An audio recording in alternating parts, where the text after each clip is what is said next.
Film जगत का इतिहास इंग्लैंड के चार्ली चैपलिन के बिना अधूरा है।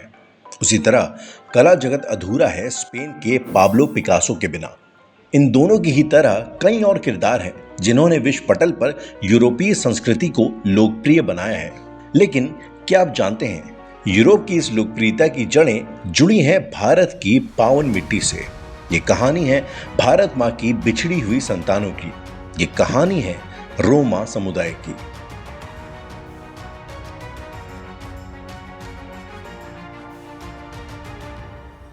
और इस कहानी की शुरुआत होती है उत्तर प्रदेश के कन्नौज जनपद में।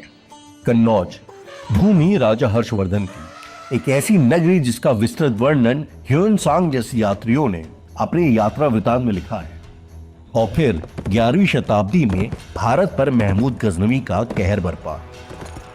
मजहबी उन्माद की आड़ में यह आतंकी भारत की पारंपरिक धरोहरों को लूटना चाहते थे, जिसके अंतर्गत इन आक्रांताओं ने लाखों की संख्या में शस्त्र बनाने वाले और पारंपरिक अत्र कारीगरों को बंदी बनाकर भारत से विस्थापित किया। इन बंदियों को दुर्गम मार्गों और अमानवीय परिस्थितियों में जबरन विस्थापित कर मध्य एशिया की बाजारों में गुलाम बनाकर यूरोप के अलग अलग प्रांतों में बेचा गया। इन्हीं विस्थापित भारतीयों को यूरोपीय समाज ने रोमा के नाम से बुलाना शुरू कर दिया, जिसके बाद शुरू हुआ शताब्दियों चले सुनियोजित उत्पीड़न का एक ऐसा दौर जिसने मानवता के सबसे निकृष्ट परिजीवियों को भी शर्मसार कर दिया।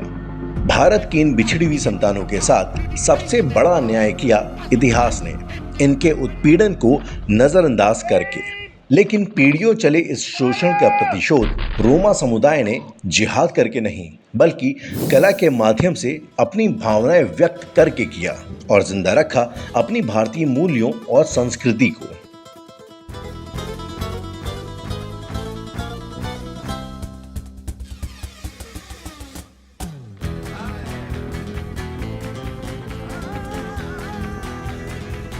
साल 1971 में संगठित हुआ इंटरनेशनल रोमा यूनियन, जिसने रोमा समुदाय को एक सीमा रहित राष्ट्र की उपाधि दी और जिसको एक भारतीय स्वीकृति मिली पूर्व विदेश मंत्री सुषमा स्वराज जी के कार्यकाल में। इसी श्रृंखला में माननीय मुख्यमंत्री योगी आदित्यनाथ जी के नेतृत्व में उत्तर प्रदेश सरकार कन्नौज में स्थापित करने जा रही है एक रोमा संग्रहालय और मुक्ता काशी मंच।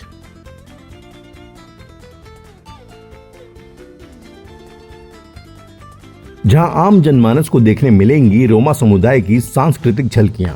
और इस संग्रहालय के माध्यम से उत्तर प्रदेश सरकार सम्मान करती है रोमा समुदाय का और उसे भारत के एक अभिन्न अंग की तरह स्वीकार करती है।